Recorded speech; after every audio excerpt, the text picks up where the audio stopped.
नाव में जानू,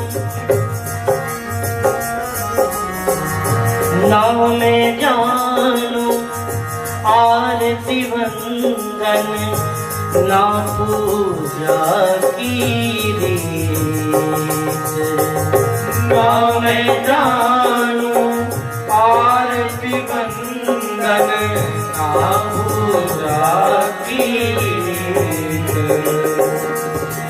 कहीं अनजानी तरस दीवानी, पागल मेरी प्रीत। कहीं अनजानी तरस दीवानी, पागल मेरी प्रीत। लिए रे मैंने तो नैनों के दीपक संजोए, तेरी मैं तो प्रेम दीवानी मेरो, प्रेम दीवानी मेरो। तुझसे न जाने को मेरो दर्द न जाने को। मैं तो प्रेम दीवानी मेरो, दीवानी मेरो, दर्द न जाने को।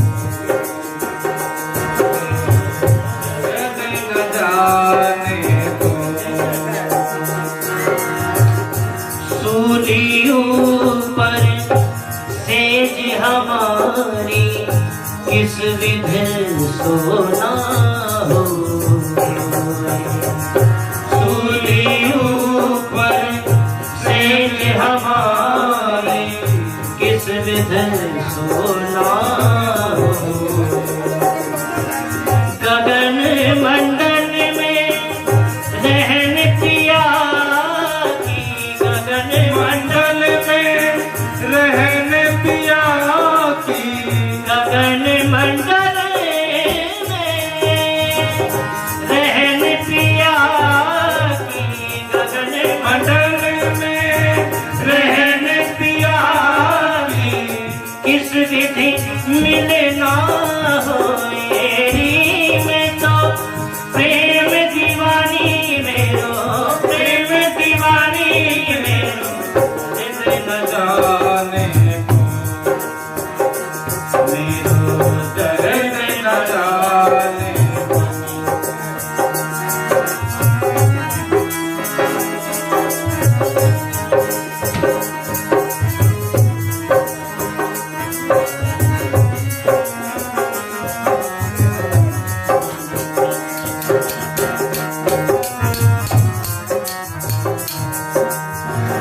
दर्द की मारी बन बन डोलूं, वैद मिला ना तो। दर्द की मारी बन बन डोलूं, वैद मिला ना कोई। दर्द की मारी, दर्द की मारी, दर्द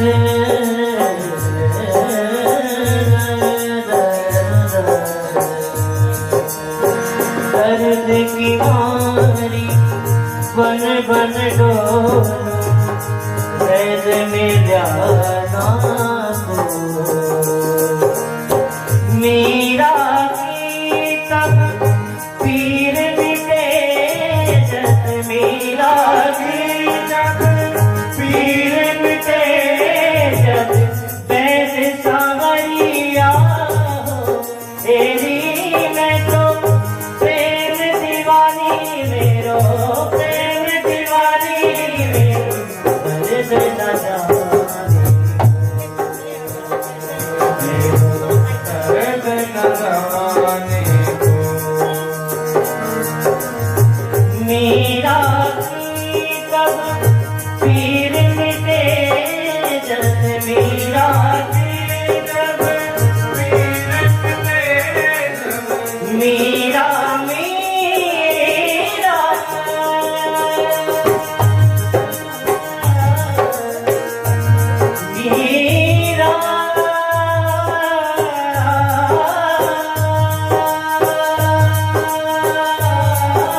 स्वामी जैसा कोई नहीं कहते तो क्या हर्ज था। एक दिन स्वामी जी दरबार के सामने, जोड़ा घर के सामने मैं खड़ा था, तो आ गए, मेरे कंधे पे हाथ रख करके जोड़े घर वाले से बोले, मैं तो भगवानानंद में ही भगवान को देख लेता हूं। मैंने कहा वाह, बात तो ठीक है, भगवानानंद में भगवान है ना। अरे भगवानानंद में क्यों, स्वामी जी में भी तो भगवान है, वो तो इशारा होता है ना। ये थोड़ी कहा जाएगा तो मुझ में भगवान को देख। मैं कहूं कि तुझ में भगवान है, तुमको समझना चाहिए कि इनमें भी है, उसमें भी है, इसमें भी है, मुझ में राम, तुझ में राम, सब में राम। इसको समझना है ना। गोस्वामी तुलसीदास जी ने बहुत बढ़िया कहा, सचिव वैद्य गुरु तीन जो प्रिय बोले भय आस। सचिव राजा का मंत्री यदि मीठा मीठा बोलने लगा तो राजा का बेड़ा गर्क हो जाएगा, जल्दी देर नहीं लगेगी। बताऊंगा, हुआ है। वैद्य मरीज के मन की बात करेगा तो मरीज का बेड़ा भी जल्दी गर्क होगा। मैंने बहुत जगह सुना लोगों को, मैंने कहा दवाई खाते हो, डॉक्टर ने परहेज बोले, हमारे परहेज नहीं बताते डॉक्टर, पता है डॉक्टर कोई परहेज करेगा नहीं, चलने दो, पैसे तो दवाई के मेरी जेब में ही आएंगे, पर मरीज का बेड़ा जरूर गर्क हो जाएगा। गुरु भी चेले को कहता है, चेला कहता है गुरु जी क्षमा करना। बोले बेटा कैसे, गलती तो कोई, बोले मैं श्री गुरु महाराज जी को गुरु मानता हूं। बोले वही तो सब मेन पावर तो वही है। हाँ क्यों नहीं, गुरु महाराज तो मूर्ति में है, मूर्ति ने तो बोलना नहीं, तेरे को मौज लगी, पेलम पेल चलता जा। ऐसा जो गुरु हितोपदेश नहीं देता शिष्य को, उस शिष्य का बेड़ा गर्क जल्दी होगा। 3 प्रकार के भक्त होते हैं। एक तो भक्त वो है जिसको भगवान शंकर कहते हैं, निज प्रभु मैं देखा ही जगत। उस भक्त को सब में परमात्मा, चर अचर में परमात्मा दिखता है। जब जिंदे गुरु में परमात्मा दिखता है तो फिर मूर्ति को मत्था टेकने में क्या दोष है। उसको तो मूर्ति में भी भगवान दिख जाएगा, वो तो मूर्ति से भी भयभीत होगा, मूर्ति से भी डरेगा, कांपेगा, झूठ नहीं बोलेगा, झूठी कसम नहीं खाएगा। असली भक्त वही है, 1 नंबर का भक्त जो चर अचर में देखता है परमात्मा को। दूसरा भक्त वो होता है जीवन व्यवहार में, भाई होते ही हैं, मेरे भी कई शत्रु हैं, मैं उनसे बचता हूं, पंगा ना लूं तो ठीक है, बचना तो चाहिए। वो भक्त है 2 नंबर का, जिसको शत्रु तो दिखते हैं लेकिन बचने का प्रयास करता है, लेकिन वो सोचता है भगवान तो इसमें भी है, लेकिन बिगड़ा हुआ भगवान है यहां, इससे बचो। तीसरा भक्त वो है कि जिसको कागज की पत्थर की मूर्ति में ही भगवान दिखता है। ये सबसे घटिया क्वालिटी का भक्त है। उस भक्त की क्या दशा होती है पता है? वो मंदिर होता है, मंदिर के सामने दूर से खड़ा होकर देखता है यहां से मंदिर की मूर्ति दिख रही है, फिर वहां जूते खोल देता है वो, फिर धीरे धीरे पीछे मुड़ मुड़ देखता है, जूता उठाया तो नहीं किसी ने, फिर मंदिर में हाथ जोड़ता है, खड़ा होता है और कहता है त्वमेव माता, हाथ जोड़कर कहता है त्वमेव माता। और जब पिता कहना होता है ना तो आंख टेढ़ी करके देखता है, जूता वहीं पड़ा है ना, फिर कहता है पिता त्वमेव। माता तो भगवान हो गया मंदिर वाला और जूता हो गया पिता जिसको देखकर कह रहा है। क्या जरूरत है? ऐसे भक्त दुनिया में बहुत हैं, लेकिन ऐसे भक्ति करने से जीवन का बेड़ा पार नहीं होना। बेड़ा पार उस चेतन गुरु के उपदेश से, जो आपकी गलती पर आपको डांटता भी है, आंख दिखाता है, गलती करने नहीं देता, उस गुरु की उपासना से, उस उपदेश से भला हो सकता है। यदि हमने डायरेक्ट श्री गुरु महाराज को ही गुरु मान लिया और मन मर्जियां करते चले गए, तो देखना फिर कबीर वाली बात ना आ जाए। कबीर साहब ने मूर्ति पूजा बंद कर दी थी। एक संत हुए हैं, क्या नाम हुआ जी, स्वामी दयानंद, परमहंस महाराज जी के पास आए थे, मैं मूर्ति पूजा बंद करवाने के लिए चला हूं स्वामी जी। गुरु महाराज ने कहा, भैया अपनी जिंदगी का ध्यान कर, अभी मूर्ति पूजा बंद करने का समय आया नहीं है। तब नहीं आया था, आज तो मूर्ति के सामने लोग झूठ बोलते हैं, मूर्ति की कदर इज्जत नहीं करते हैं। डरना चाहिए, कांपना चाहिए, भय मानना चाहिए। सदगुरु के उपदेशों को, संतों के उपदेशों को साकार रूप दो, तभी बात बनेगी। नहीं तो डोलते डोलते नैया डोल जाएगी, देर नहीं लगेगी लुढ़कने में।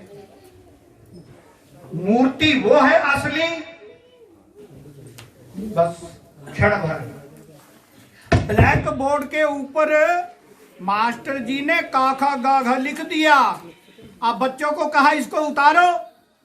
किसी ने कॉपी में उतारा, किसी में दिल में उतारा। जिन बच्चों ने काखा गाघा को दिल में उतारा वो शाश्वत है, उसी से पढ़ाई आएगी, उसी से बात बनेगी। इसलिए मेरे भाई बहनों, आदरणीय संतों, गुरु महाराज को दिल में उतार लो। हरि ओम, शांति शांति शांति। बोलो जयकारा बोल मेरे श्री गुरु महाराज की जय। बोलो साचे दरबार की जय। श्री नगली निवासी भगवान की जय। बोलो श्री परमहंस दयाल जी महाराज की जय। अभी आप सुन रहे थे परम पूज्य श्री स्वामी भगवानंद जी महाराज जी से बड़ा सुंदर वक्तव्य प्रस्तुत किया और कहा कि गुरु वचनों को रखना संभाल के, एक एक वचनों में गहरा राज है। जिसे चरणानुरागी भैया सार विवेकानंद जी के पावन चरणों में उपस्थित संतजन, बंधुओं, माताओं, बहनों, आज हम उनकी याद में यहाँ बैठे हैं। एक एक करके उनके जीवन से हमें कुछ प्रेरणाएं लेनी चाहिए। उनका जीवन, इसका मतलब उद्देश्य यही होता है कि उन्होंने अपने जीवन को किस प्रकार से चलाया, ढाला और किस प्रकार से समाज को एक उपदेश दिया जिसमें समाज चल करके अपना आत्मकल्याण कर सकता है। सदगुरु भगवान के प्रति उनके हृदय में अगाध श्रद्धा और प्रेम जग जाहिर है, ये सभी लोग जानते हैं। उनके जीवन में सरलता, उनके जीवन में प्रेम, उनके जीवन की जो ये सब बातें बड़ा ही अद्भुत हैं, जो एक संत को होना चाहिए, वो सारे गुण उनमें समाहित थे। ये तो सब कोई जानता है, सब कोई मानता है। बड़े सरल हृदय के थे, ना कोई कपट, ना कोई छल, सबसे विनम्र भाव से मिलना और विनम्र भाव के साथ साथ बड़ी सरलता और सादगी का जीवन जीना, जो संसार के जीवों को एक उपदेश देता है, एक प्रेरणा देता है। उनके जीवन काल में एक विशेषता बहुत करके रही कि वो जहां भी आश्रम की स्थापना उन्होंने कराई, उसमें उन्होंने एक गुफा जरूर बनवाया। गुफा का उद्देश्य होता है एकांत में जाकर के परमात्मा का चिंतन करना, ध्यान करना, जहां किसी प्रकार की कोई डिस्टरबेंस ना हो। और वह गुफा चूंकि छोटी होती है तो उसमें भक्ति का संचारण करते हुए, नाम का जाप करने से वो स्थान जागृत हो जाता है और उस जागृत होने से वहां बैठने मात्र से ही आदमी का ध्यान लगना लग जाता है। और ध्यान की प्रक्रिया हमारे जीवन के लिए, हमारे संतों के लिए, हमारे भक्तों के लिए अति अनिवार्य। हम जितना भी ढोलक, छेने, चिमटे बजा लें, इससे हमारा कल्याण होने वाला नहीं है।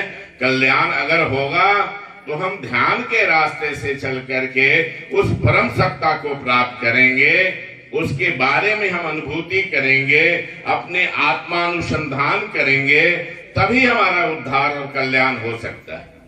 वरना कल्याण बहुत बड़ी दूर की बात है।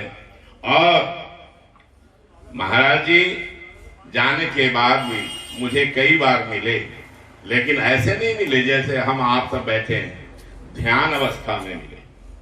उनसे वार्तालापें हुई, उनसे सब समाचार हुआ और होता रहता है, लेकिन उन्होंने एक प्रेरणा दी समाज को, जगत के लोगों को, अपने गुरुमुखों को कि भैया अगर कुछ अपने आप को पाना चाहते हो तो ध्यान की प्रक्रिया जरूर अपनाओ। ध्यान के माध्यम से ही आपकी मंजिल तय होगी। कहते तो है महापुरुष, जोई पिंडे सोई ब्रह्मांडे, जो पूरे ब्रह्मांड में है वो सब कुछ आपके पिंड में है, आपके अंदर है। लेकिन उसी अनुभूति कब होगी, कैसे होगी? ध्यान के द्वारा होगी। और इसलिए वो प्रक्रिया करते हुए भी और अपनाते हुए भी उन्होंने जगत को भी उपदेश दिया, जगत को प्रेरणा दी और स्वयं अपने जीवन में ढाला। आज वो संत लोक में विराजमान है। तो बोल जयकारा, बोल मेरे श्री गुरु महाराज की जय।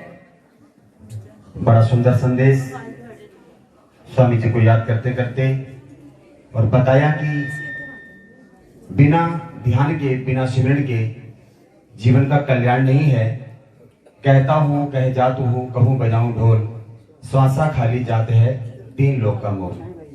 इसलिए निरंतर हमें सांसों के माध्यम से उस परम पिता परमात्मा सद्गुरुदेव भगवान जी ने जो हमें उपदेश दिया है उस पर हम चले तो निश्चित ही अपनी मंजिल को हम पहुंचेंगे।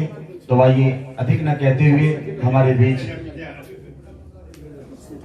परम आदरणीय संत दयाल पूर्णानंद जी महाराज जो उधर जाके बैठ गए हैं तो उनसे निवेदन है कि वो भी 2-4 मिनट में अपने भाव रखेंगे। संत दयाल पूर्णानंद जी महाराज। बोलो जयकारा, बोल मेरे श्री गुरु महाराज की जय। न विसारियो चाहे लाख लोग मिल जाएं, हमसे तुमको बहुत है, तुम सा हमको ना। मैं अपराधी जन्म का, नख सिख भरा विकार, तुम दाता दुख भंजना, मेरी करो संहार। तुम दाता दुख भंजना, मेरी करो संहार। गुरुतुल्य श्री स्वामी जी महाराज जी के चरणों में उपस्थित आदरणीय संत समाज, आइए गुरु महाराज जी की प्यारी संगत, आज हम इनकी याद में सब एकत्र हुए हैं। उनका तो जीवन कहने सुनने से बाहर है, वो खुद अपने मिसाल खुद ही थे। हम क्या कह सकते हैं, हर वक्त ये कहते हैं मुझे कुछ भी नहीं आता, मैं तो पढ़ा लिखा तो हूं नहीं, मुझे कुछ भी नहीं आता। लेकिन जिसको कुछ नहीं आता उसको सब कुछ आता है। जो कहता है कि मैं जानता हूं, समझो वो कुछ नहीं जानता। हर वक्त मैं तो कभी नहीं देखती सुनती थी, तो ये कहते ना मुझे बोलना तो आता ही नहीं है। लेकिन जब बोलने लगते थे तो ऐसा ऐसा बोल जाते थे, ऐसा ऐसा सुना जाते थे कि कोई पढ़ा लिखा भी क्या, बड़े से बड़ा भी वो भी बोल सकता था जैसा वो बोल जाते थे। बड़ा प्यार होता था। अभी महात्मा जी कह रहे थे बड़ा सादा जीवन होता था, किसी से भी मिलते, किसी से बोलते, बड़े प्यार से बोलते थे, इतनी हमदर्दी होती थी प्रेमी। और फिर सबसे बड़ी बात श्री गुरु महाराज जी के चरणों में सच्ची लगन होती थी, सच्चा प्यार होता था। एक फॉर्मेलिटी होती है लेकिन वो नहीं थी उनके अंदर। जैसे कहते हैं ना, भोले भाव मिले रघुराई, छल छिद्र मनाई, सब भोले भाव में थे। हर वक्त भोले भोले बने रहते थे और उसी भोले भाव में मालिक को प्राप्त कर लेते थे। प्रेमियों, जब भोला भाव इंसान का होता है तो भगवान को भी किसी न किसी रूप में अपने आप को बदलना पड़ता है। ऐसे ही वो श्री गुरु महाराज जी को हर वक्त पास अपने रखते, हर वक्त अपने पास समझते थे। तो छोटी सी बात याद आई, एक राजा ने एक कृष्ण भगवान का मंदिर बनवाया। तो राजा का ये नियम था कि उसने भगवान कृष्ण की मूर्ति में हर रोज उन्होंने एक हार चढ़ाना था।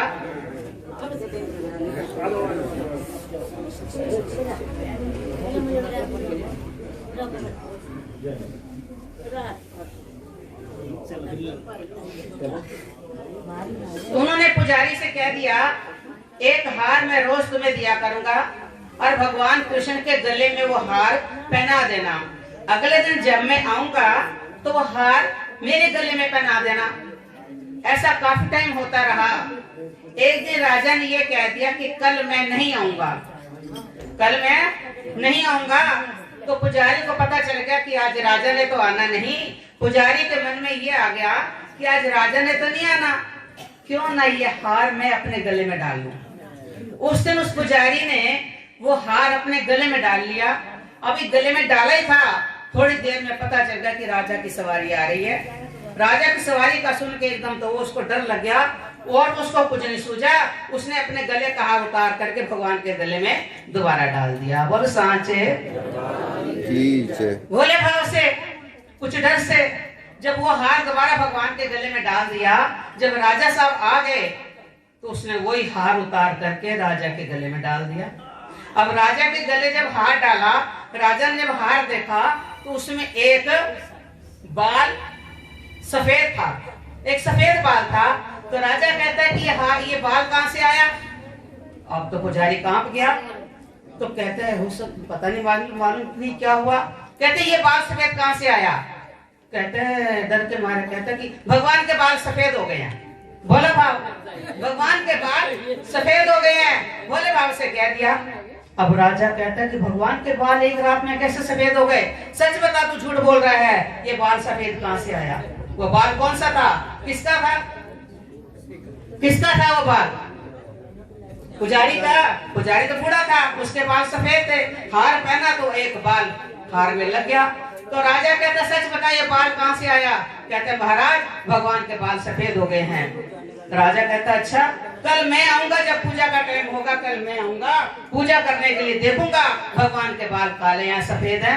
अगला दिन हुआ प्रेमियों, जब राजा आया पूजा करने के लिए, जब उसने श्रृंगार करा, देखा तो भगवान के बाल सफेद हैं। कहते नहीं, इसने भी पुजारी ने चालाकी करी है, कुछ ना कुछ है।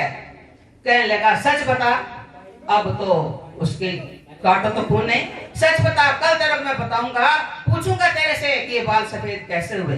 सारी रात निकल गई, भगवान के आगे गिड़गिड़ाने लगा, रोने लगा, मालिक मरना तो मैंने है ही, अब देर दर पे मर जाऊंगा, राजा ने तो मुझे मार देगा, सच बता दे।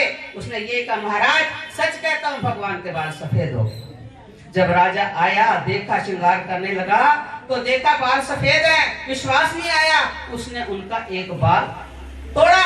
अब तोड़ा तब तोड़ा तो भगवान के सिर में से खून की धारा बह निकली। जब खून की धारा बह निकली तो देखा सचमुच में ही।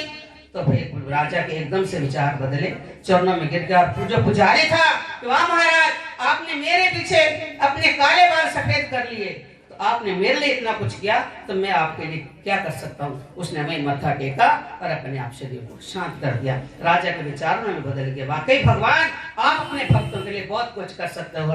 ऐसे हमारे स्वामी जी महाराज अपने गुरु महाराज जी के साथ सच्चा प्रेम करते थे, और गुरु महाराज जी भी शायद उनके लिए कितने कितने स्वांग बदल करके उनको दर्शन देते होंगे। कैसा कैसा प्यार होता है भगवान के साथ भक्तों का। तो ऐसे मेरे मालिक कृपा करते हैं, हमारा अपने चरणों में सच्चा प्यार दें, सच्ची भक्ति दें। इतना कम है नहीं कि उनको अलग से बना सके, लेकिन वो कृपा करके सबको अपने अपने रूप से दर्शन दे करके सबको कृतार्थ कर सकते हैं। मेरी यही प्रार्थना है मालिक, अपने चरणों का ध्यान देना, सच्ची सेवा देना, सच्ची भक्ति देना, ताकि हमारा जीवन भी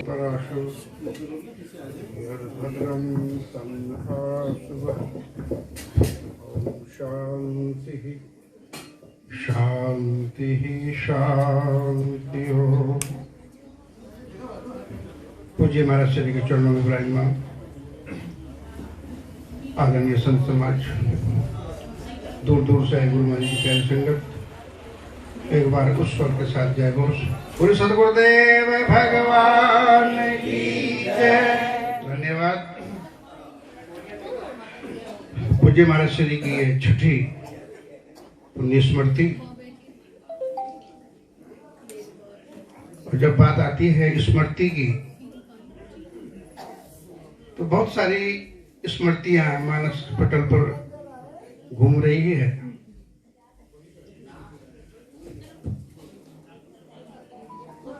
उनके दिव्य गुणों के ऊपर चर्चाएं भी महापुरुष अपने अपने ढंग से कर रहे हैं। वेदों में बहुत सारे आख्यान आते हैं। कोई भी प्रसंग को सिद्ध करने के लिए व्याख्याकारों ने, टीका करने वालों ने अपने भी आख्यान उसमें जोड़े। ऐसा ही एक आख्यान आता है, एक बार समुद्र सब नदियों से बोले कि तुमको जब गुस्सा आता है, तुम्हारे में जब आवेग आता है, तो बहुत सारे संसार के दुर्लभ पदार्थ तुम मेरे चरणों में लाकर के डाल देते। बड़े बड़ी अट्टालिकाएं, बड़े बड़े विशाल वृक्ष, सबको घसीट करके तुम मेरे शरण में लाकर के पटक देती हो। पर मेरी आंखें तरस गई है हरे बांस को देखने के लिए। हरा बांस कैसा होता है, कितना बड़ा होता है। और मैंने तो ये सुना है नदियों, तो लगभग वो तुम्हारे किनारे भी होता है, पर क्या कारण है अभी तक वो मेरी शरण में नहीं ला पाई हो आप?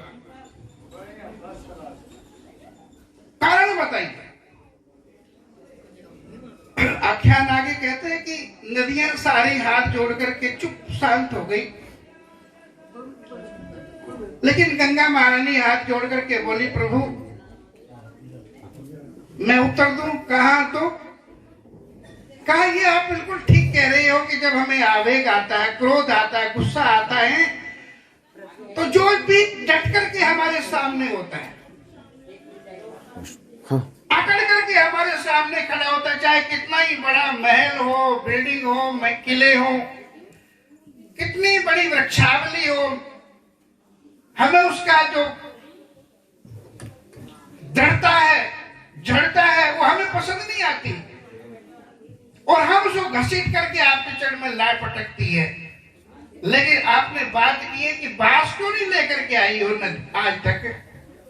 तो प्रभु बात ऐसी है कि जब जब भी हमें क्रोध आता है, गुस्सा आता है, और कमाल की बात यह कि जितना जितना गुस्सा आता है, ये बांस उतना उतना प्रणिपात करता रहता है, दंडवत कर देता है, प्रणाम कर देता है, नमन कर देता है। ये अब ऐसे में हमारा जो सामर्थ्य है, गुस्सा है, आवेश है, वो शांत हो जाता है। हम चाह करके भी उस बांस का कुछ नहीं कर सकते। हम भी अपनी शिथिलता, अपनी चेतना को थोड़ा मंदित कर लेते हैं, धीमे धीमे हम बहना शुरू कर देती है। लेकिन जैसे आवेश हमारा समाप्त होता है, वो बांस धीरे से फिर उठता है और फिर सीधा खड़ा होकर के झूमने लगता है। और प्रभु आप कहते कि वो आज तक क्यों नहीं आया? इसीलिए नहीं आया कि वो विनम्रता जानता है, उसमें विनम्रता का गुण है। उसकी विनम्रता ही आज तक उसे आपके शरण तक नहीं लाने देती। ऐसे ही थे पूज्य स्वामी जी महाराज, जिनकी याद में आप सब आज यहाँ बैठे हुए हैं। मैंने देखा कि संस्था ने उन्हें कोई भी जिम्मेदारी दी। पूज्य स्वामी ब्रह्मानंद जी महाराज यहाँ पर विराजमान है। उनकी ईमानदारी, उनका मेहनत, उनका निर्मल भाव, निष्कपट निश्चलता ने इनको मोहित किया, तो उन्होंने संस्था का खजांची भी बना दिया। इतनी बड़ी संस्था नगली साहिब की, और वो जो खजाने की सेवा उन्होंने की है निष्काम से, पूरी संस्था के सदस्य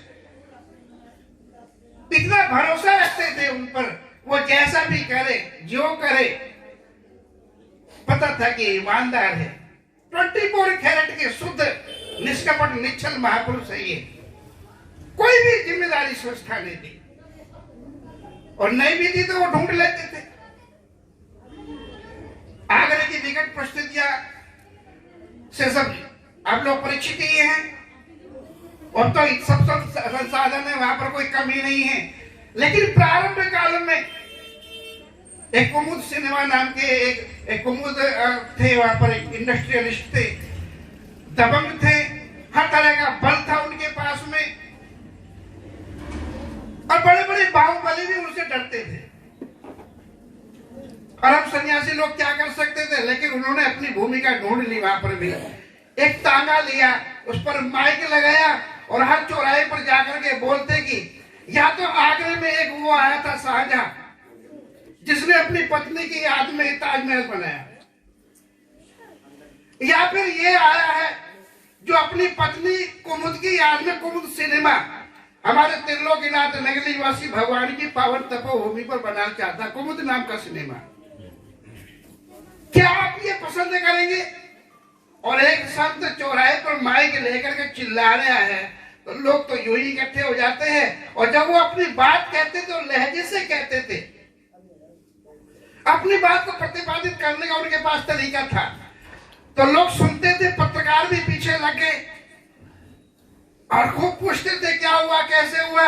वो बात फिर फैली, राज्य लेवल पर फैली, अधिकारियों तक, मंत्रियों तक वो बात चली, और उसका प्रतिक्रिया हुई, उसका रिएक्शन हुआ, और कहा कि ये तो गलत है, संतों की भूमि पर ये इस प्रकार से जबरदस्ती कोई सिनेमा बनाए, ये नहीं चलेगा। परिणाम ये हुआ कि इतनी बड़ी योजना, लगभग 250 लोग रात्रि को हर तरह से सफल होकर के आए थे, लेकिन वो सब भाग खड़े हुए। चाहे राम जन्मभूमि का काम हो, स्वामी वामदेव जी इतने निष्प्रय महापुरुष, इतने त्यागी महापुरुष, परमहंस व्यक्ति थे। स्वामी स्वामी विवेकानंद जी महाराज की योग्यता को जान करके वो अयोध्या से यहाँ स्पेशल आए थे उनको लेने के लिए। एक छवि है स्वामी रामदेव जी की, पहचान है, त्यागी है, तपस्वी है, निष्प्रयी है, लेकिन इस विभूति के स्वभाव से वो परिचित थे। चल करके वहां से इनके पास आए, कहा कि मैं लेने आया हूं अपने काम के लिए, अपने राम के काम के लिए, और स्वामी जी चले गए। तो बहुत सारे दिव्य गुणों से विभूषित स्वामी जी महाराज थे। आज हम उनकी याद में बैठे हुए हैं। हम सब भी यही मंगल कामना करते हैं कि उन्हीं के जैसा व्यक्तित्व हमारा भी हो, हमारा भी जीवन सार्थक हो, उपमार्ग की सेवा में लगे। इन्हीं भावों के साथ अपनी वाणी को विश्राम। हरे ओम तत्सत। बोल मेरे श्री गुरु महाराज की जय, बोल साचे दरबार की, बोलो श्री निवासी भगवान की जय, श्री परमहंस दयाल महाराज की जय, बोल सच्ची सरकार की जय, स्वामी जी महाराज की जय।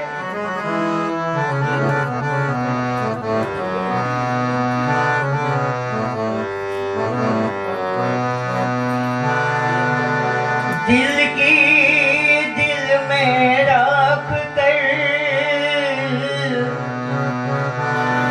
दिल की दिल में रख कर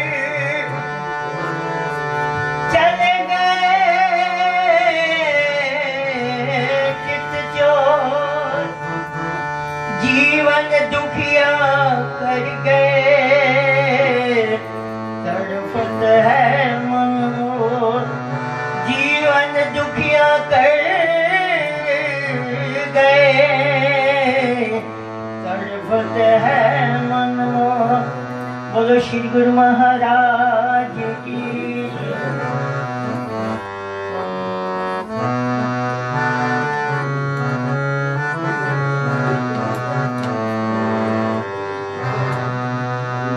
नजरों से तुम पिला दो, भर दो मेरा पैमाना, नजरों से तुम पिला दो, भर दो मेरा पैमाना, इतनी पिला दो दाता, सने होश में न आना, नजरों से तुम मिला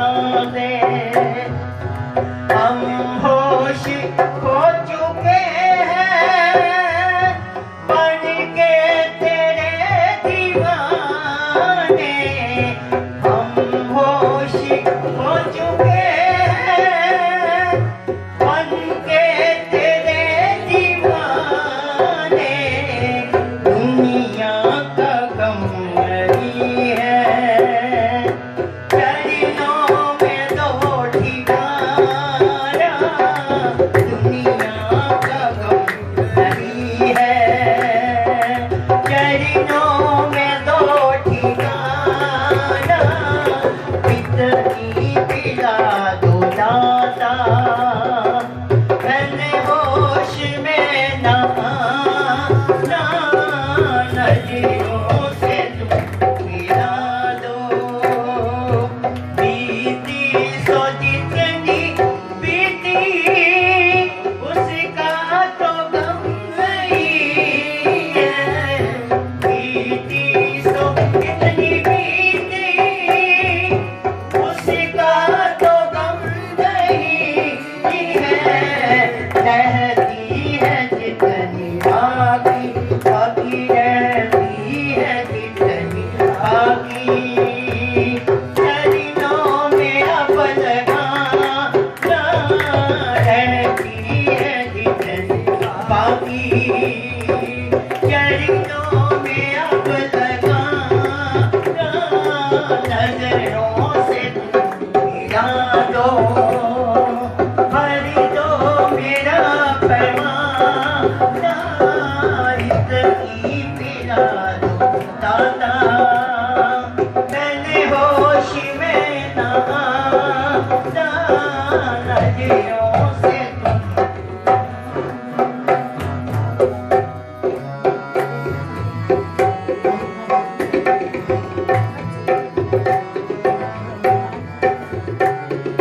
तेरी जिंदगी भी तू है, मेरी बंदगी भी तू है, तेरी जिंदगी भी तू है, मेरी बंदगी भी तू है, तेरी जिंदगी के मालिक मालिक, मेरी जिंदगी के मालिक, कभी तुम बदल ना जाना, मेरी जिंदगी के मालिक, कभी तुम बदल ना जाना, मेरी जिंदगी के मालिक, कभी तुम बदल ना जाना, नजरों से तुम मिला दो, हरि दो मेरा पैमाना,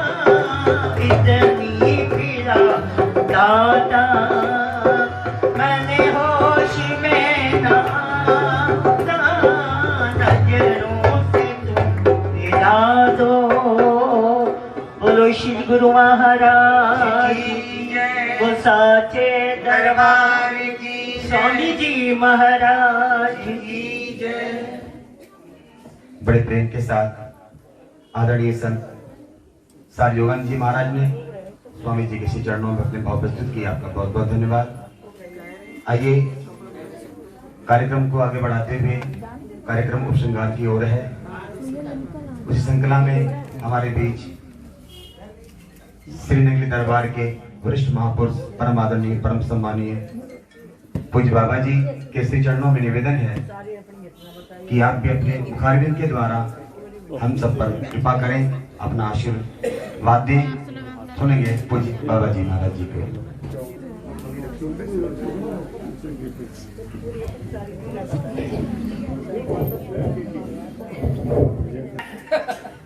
अब मैं आगे तारीफ किस कदर करूं उनकी, क्योंकि विश्व प्रसिद्ध गोस्वामी तुलसीदास जी राम भक्त हुए हैं। उन्होंने कहा कि विधि हरिहर कवि कोविद वाणी, कहा तो साधु महिमा सब जानी। विधि ब्रह्मा जी, हरि विष्णु जी, हर शंकर जी, साक्षात वाणी सरस्वती, विद्वान लोग कोविद लोग, सारे सारे संसार के समस्त शक्तियां साधु की महिमा का व्याख्यान नहीं कर सकती।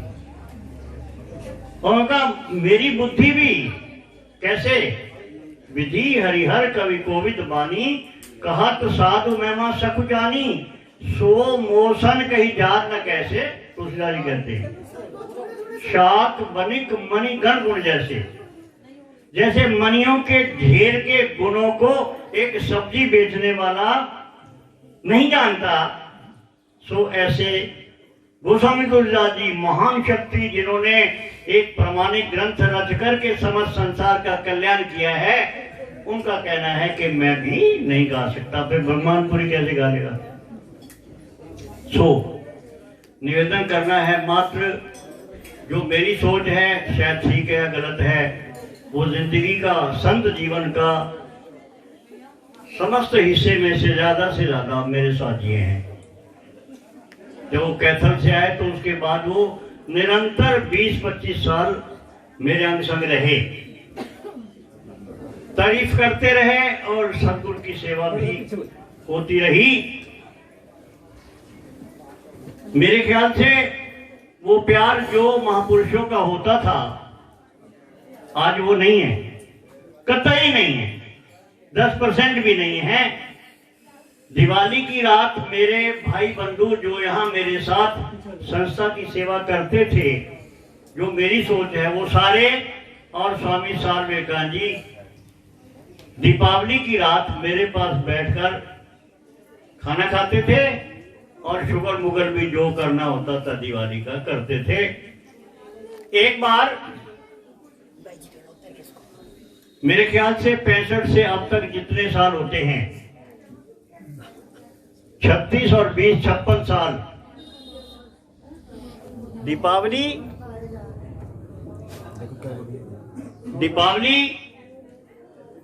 बसंत पंचमी, गुरु पूजा और गुरुदेव का वार्षिक उत्सव भंडारा, ये इस दास के इसी धरती पर हुए हैं। 56 साल निरंतर।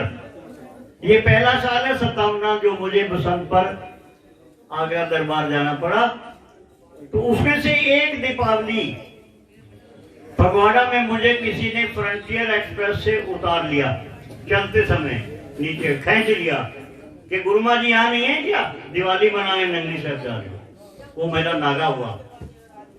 तो लौट कर मुझे अपने भाई लोगों ने बताया कि खुशी का उत्सव दीपावली के दिन रात को स्वामी जी आपके लिए रोए थे। आज हमारा बॉस नहीं आया, ऐसा कह करके। तो ये कहने का अर्थ ये है कि उनको मीठा बोलते थे ना, और मेरी बात में थोड़ी बिगड़ी भी उनसे, क्योंकि मैं कड़वा बोलता हूं, वो मीठा बोलते थे। दोनों की राशि कैसे मिलेगी? मीठा बोलने वाला सामने के हृदय में घुस जाता है और कड़वा बोलने वाले को निकाल के फेंकना पड़ता है। तो कहना यह है कि उन्होंने एकाग्र चित्त से, निष्काम बुद्धि से, संत सब कीमती होते हैं, लेकिन जहां जगत की माया की तलब होती है वहां फकीरी दूर चली जाती है। उनका विशेष गुण जो मैं कहना चाहता हूं वो मात्र ये था कि उनको दुनिया की दौलत से लगाव नहीं था। क्यों? भागती जाती थी दुनिया, जब तलब करते थे हम, और जब से नफरत हमको हुई वो बेग आने को हुई। क्यों? आज ये बना है भवन, बहुत बड़ा नहीं है। हमारे भाइयों ने ना जाने कितने कितने बड़े मठ बना लिए हैं, और बेचारे इसी में मारे मारे फिरते हैं। मेरा मठ सब तो बड़ा। हरियन मौलान, तू कहता मेरा आश्रम सबसे छोटा, और महात्मा कहते हैं हमारा मिशन सबसे बड़ा, हमारा मठ सबसे बड़ा। वो इसी में मारे मारे फिरते हैं। तो ये छोटी सी कुटिया, घर की बाई जी को शायद मालूम है या नहीं, मैंने जब ये जमीन खरीदी थी 50-60 रुपए गज, उनका भाई थोड़ा सा ठिकाना मुझे भी दे दे। मैंने ये 150 गज उनको देने को हाँ की। गुप्ता थे कैथन वाले, उनके साथ आए, उन्होंने 10,200 मांगा, तो मैंने 12,000 था, पर उन्होंने मेरी जेब में डाल दिया। मैंने जाके बैनामा कर दिया। थोड़े दिन बाद उनका स्वामी जगह थोड़ी है, आपके पास तो बहुत है, इधर भी थोड़ी सी, तो मैंने कहा ले लो 40 गज उन्होंने होगी, उसका मैंने 14,000 रुपये दिया। बन गई कुटिया, जिंदगी बसर कर गए, संसार से चले गए। याद उनकी सदा सदा बनी रहेगी। अंतिम समय में मेरे कड़वा बोलने से, मीठा बोलने वालों की उनसे थोड़ा दोस्ती हो जाती है ना, तो मेरे से नाराज भी रहे। क्यों भाई? स्वामी जी कड़वा बोलते हैं, ये जगत प्रसिद्ध बात है, इसमें कोई विश्वास दिलाने की बात है ही नहीं कि मीठा बोलता हूँ। तो जीवन के आखिरी समय में मुझे स्टंट पड़ा और वो दुनिया से जाने से 8 दिन पहले वो मेरे पास भरपूर घंटा डेढ़ बैठे और वो सारे मलाल दूर कर गए, जो उनको नाराजगी या भ्रांति या मन में जो कुछ था वो सब दूर कर गए। मेरे हृदय को भी शांत हुई, भाई मेरे को याद तो है मैं क्या हूँ, है।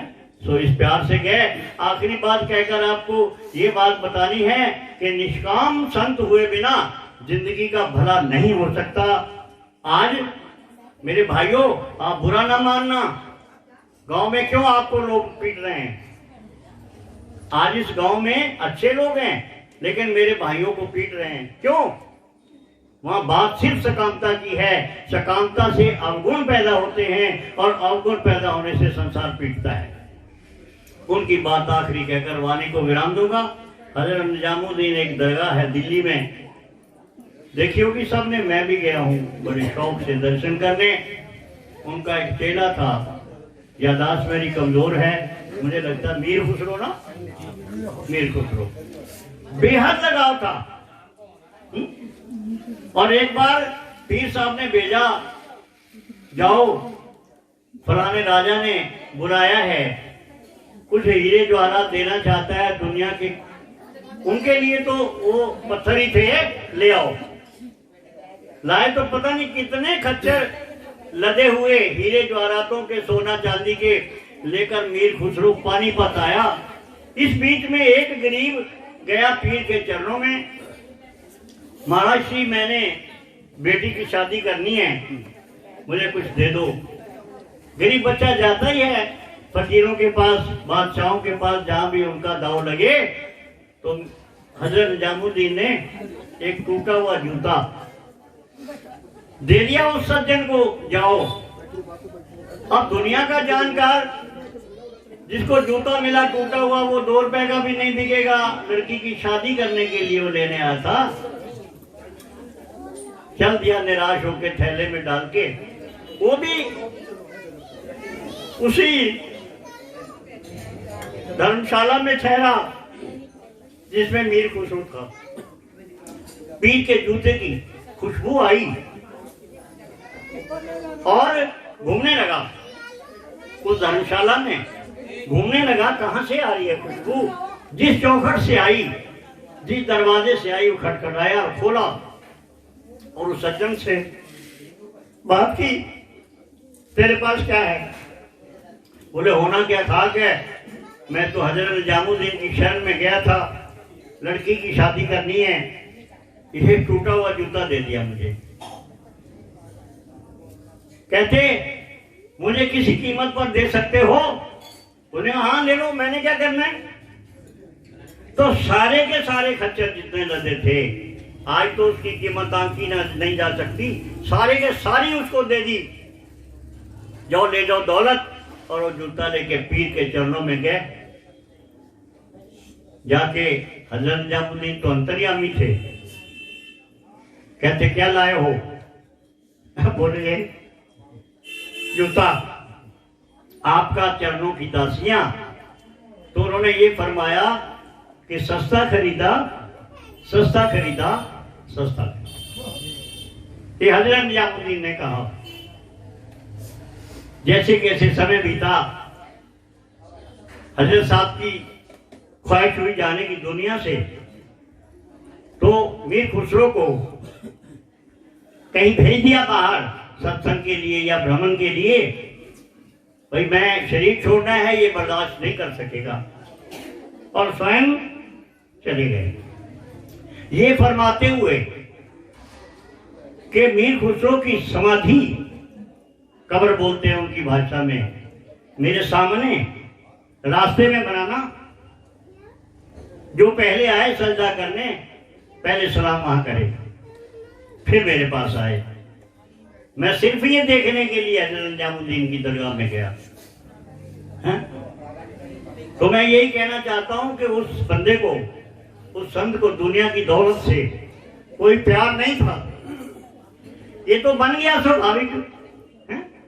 मेरे पास भी दुनिया के टुकड़े बन रहे हैं जबरदस्ती, ना चाहते हुए, आप संतों की कृपा से या संतों के संग से, हैं?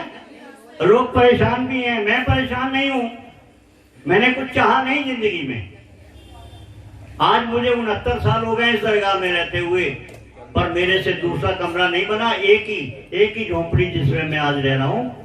अब आगे पसंद रहा है मामला तो प्रभु से कहते हैं, प्रभु जिंदगी बीत गई बड़े ईमान से, 81 साल की उम्र हो गई, अब मुझे लेते रहो ना। और वो नहीं ले आते तो मेरा कसूर थोड़ा ही है। तो जब आए मीर खुसरो लौट कर आए और देखा दरगाह सुनी है, पूछा क्या हुआ, बताया लोगों ने, बताना ही पड़ना था। तो क्या कहते हैं, गोरी सोई सेज पर, गोरी सोई सेज पर, मुख पे डाले केस। चल खुसरो उस देश को। यहां क्या कहा, यहां रहन भाई चौंधे, यहां चारों तरफ अंधकार हो गया है, प्रकाश का चंद्रमा लुप्त हो गया है, और संत में तो हजारों चंद्रमाओं की रोशनी होती है। ये कहकर प्राण छोड़ दिए और जाके देख आना कभी मन बने तो ज्यादा नहीं कह सकता, शायद कोई अतिशयोक्ति माने। ये मीर खुसरो बैठ तो गया राह पे, इस बीच में तो कोई नहीं है ना, जगह तो बनी रही है, समाधियां तो बनी रही हैं, लेकिन ये रास्ते में है ना। अब कोई जाने ना जाने, कोई दरवाजा खोले ना खोले, कोई नमस्कार करे ना करे, पर उनकी राह में तो बंदा बैठ गया है। तो इतना कहकर प्यारे सत्संगियों, कहने का अधिकार नहीं रखता, पर एक मलाल है, मैं आपसे निवेदन करूंगा कि उनकी राह अपनाने के लिए सदगुरु से प्रार्थना करो, प्रभु हमारा हृदय भी निष्काम कर दो। हम आए तो यहाँ निष्काम होने के लिए, आए तो चैन लेने के लिए। बुढ़िया माता भी मिलती है, महाराज मैंने शांति दे दो। मैं कब शांति बहू का नाम रखने, और शांति तो मिलेगी नहीं। तो इसलिए मेरे भाइयों, मेरे प्यारों, अगर ये वृत्ति नहीं अपनाओगे तो घोर अपमान होगा। गार्गी भाई साक्षी हैं, ये संत जी साक्षी हैं, ये मेरे भाई साक्षी हैं। वो कहा करते थे यहाँ समय बहुत खराब आएगा, है? और वो ये भी नहीं चाहते थे मैं यहाँ बैठूं। ऐसा मेरे साथ तो हजारों बार बात हुई, पर हम समझते थे शायद हमारे मरने के बाद वो समय आएगा, लेकिन वो आ गया है। वो क्यों आ गया है? हम कौड़ियों के भूखे हैं और तरीके को हमने बदल दिया है। निष्काम सेवा का भाव समाप्त हो गया है, इसलिए हो रहा। अगर बदल लोगे तो मैं तो सदा सदा आप सबके चरण छूऊंगा। और सदगुरु की महिमा और गरिमा। अभी एक दिन कुछ वारदात हुई, 2 संत पुलिस में जाना चाह रहे थे, मैंने पैर पकड़े, हाथ जोड़े, मैं कहा मुझ पे रहम कर दो, ऐसा ना करो। तो ऐसा ना हो कि जहां किसी भी पेपर में, किसी भी मीडिया में नगली निवासी भगवान का नाम आए, वहां संतों में विवाद, संतों में झगड़ा या ऐसा कुछ है। तो बदल लो अपनी तस्वीर को, ये हाथ जोड़कर मेरी प्रार्थना है। बदल लोगे सदा सदा, सदगुरु आपको अपनाएंगे अपनी चरण शरण में। नहीं तो 84 लाख योनि के धक्के हैं, उससे कोई बचा नहीं सकता। इतना कहकर उस संत के प्रति श्रद्धांजलि क्या कहूँ। मेरा तो भाई भी था, मेरा यार भी था, मेरा साथी भी था, और मिलजुल के इतना तल्लीन होकर के सदगुरु की सेवा की है, बिना किसी एक धेले की परवाह किए 20 साल। और जितने मेरे साथी सब निष्काम थे, इसलिए ठीक से चला।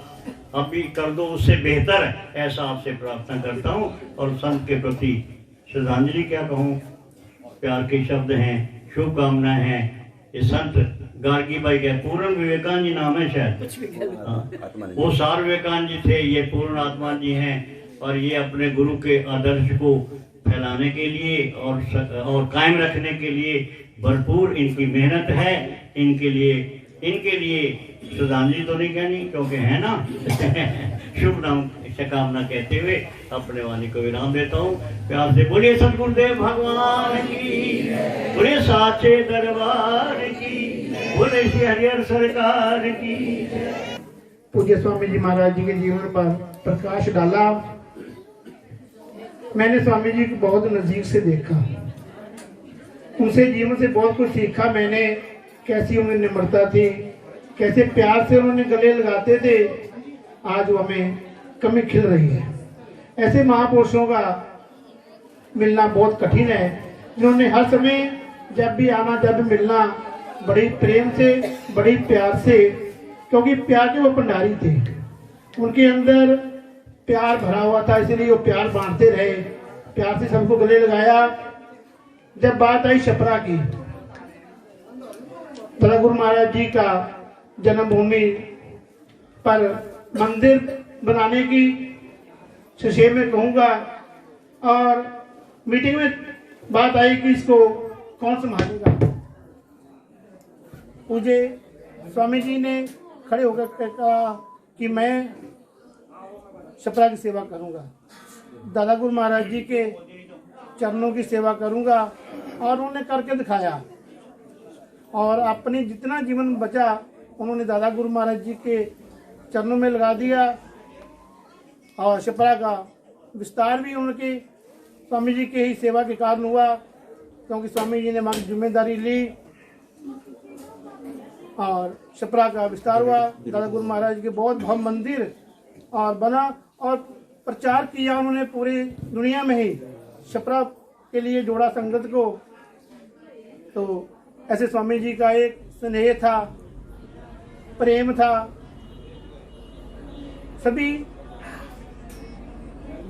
सभी उनके दीवाने थे, क्योंकि उनके अंदर एक निष्काम भाव की सेवा थी। उनको अपना स्वार्थ नहीं था, खाया पिया सोया कुछ भी नहीं था। एक उनके लगन थी दादा गुरु महाराज जी का, श्री परमहंस दयाल जी का भव्य मंदिर बनाने का, उनके प्रयास से वो संपूर्ण हुआ। सभी ने ही दर्शन किए होंगे दादा गुरु महाराज जी के पावन मंदिर के, पूज्य स्वामी जी महाराज जी के द्वारा किया गया। ज्यादा न कहता हुआ इतने कहूंगा, मैं उनको क्या दे सकता हूँ, मैं तो उनका बच्चा हूँ, सदा उनसे लिया ही मैंने, सदा उनसे लेता रहूंगा। और इतना कहता हुआ स्वामी जी चरणों में प्रार्थना करूंगा, जैसे जीवन स्वामी जी ने जिया है, समर्पित भाव से हमारा भी ऐसे ही मन बना दें कि हम भी अपने मालिक की चरणों सेवा करते करते अपने जीवन को अपने मालिक के चरणों में लगा करके ही अपने धाम को जाएं। ऐसी प्रार्थना है स्वामी जी महाराज के चरणों में, उनके चरण नमन करता हुआ अपनी वाणी को विराम देता हूँ। बोलो श्री नंगली निवासी भगवान की जय। बोलो श्री सद्गुरुदेव भगवान की, परम पूज्य श्री स्वामी जी महाराज की। आज का ये पूज्य स्वामी जी के पुण्य स्मृति दिवस के उपलक्ष्य में यह कार्यक्रम संपन्न की ओर है, विश्राम की ओर है। सभी महापुरुषों ने आकर के बड़े सुंदर सुंदर वचनों के माध्यम से हम सबको कृतार्थ किया है। आप सभी का बहुत बहुत आभार है। और आइए कार्यक्रम को आगे बढ़ाते हैं। श्री दादा गुरुदेव जी, उनको सादर चरण दंडवत प्रणाम करते हुए, पूज्य स्वामी जी को सादर प्रणाम करते हुए, मंचासीन सभी महापुरुषों को सादर प्रणाम, और श्री गुरु महाराज जी की प्यारी प्यारी साध संगत को प्रेम भरी जय सच्चिदानंद। प्यारे, आज ना दिल में दो बातें आ रही हैं। एक बार कभी कभी जैसे ज्यादातर हिमाचल की बात है, हिमाचल में थोड़ी सी जगह है और तो सब झुग्गी झोपड़ी वाली है हमारा मसला। और ये बात तब की है जब मिन्नी कुटिया थी, एक ही कमरा, जो गए हैं उन्हें पता होगा। तो मिन्नी कुटिया से जब बलजीत नगर में आए तो एक बार ऐसे कोई बात चली तो स्वामी जी के मुख से एक बात निकली। वो बात आज सच हुई है इस रूप में, तो दिल दुख रहा।